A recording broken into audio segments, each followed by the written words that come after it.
इस प्रकार की करप्ट प्रैक्टिस करके अपनी राजनीतिक रोटियां चमकाना चाहते हैं। इस प्रकार की लोकतंत्र की मजबूती के लिए ये बिल लाना बहुत जरूरी था, जिसे आज वॉइस वोट से हमारी विधानसभा ने स्वीकार किया है। ऑपोजिशन कह रहा है रेट्रोस्पेक्टिव नहीं होना चाहिए था, बदले की भावना से लाया गया है। देखिए, हिमाचल प्रदेश में तो पहली बार ऐसी घटना घटी, जिस घटना के माध्यम से चुनी हुई सरकार को गिराने की कोशिश की। और इस चुनी हुई सरकार को जब गिराने की कोशिश की गई तो मैं कह सकता हूं कि जनता ने हमें दोबारा से 40 पर पहुंचाया है। लेकिन इस प्रकार की घटना हिमाचल प्रदेश की राजनीतिक संस्कृति में पहले कभी नहीं हुई, तो इसको और मजबूती प्रदान करने के लिए भी लाया गया है। कोई द्वेष भावना नहीं है और निश्चित तौर पर विपक्ष का काम तो कहने का है, वो कहेंगे भी। देश के लिए उदाहरण पेश करेगा हिमाचल प्रदेश जिला?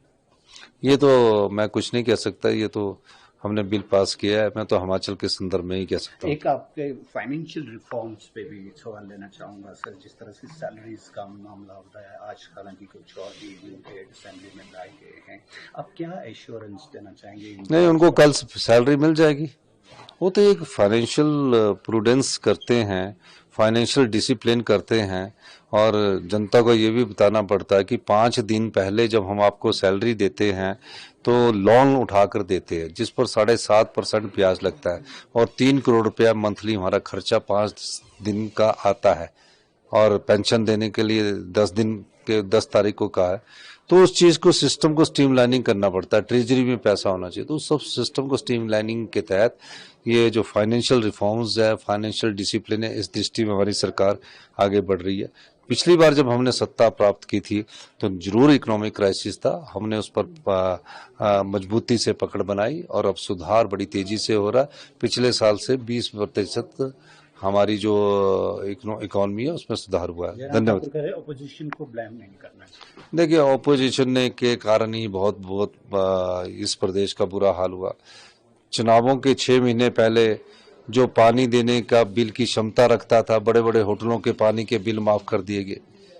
ताज वाइल्ड फ्लावर होटलों के बिजली में 1 रुपए की सब्सिडी दे दी गई, और फ्री वीज तो बीजेपी ने बांटे। बीजेपी ने 600 इंस्टीट्यूशन खोल दिए गए, 6 रुपए डीजल के घटा दिए गए। तो कौन कर रहा था?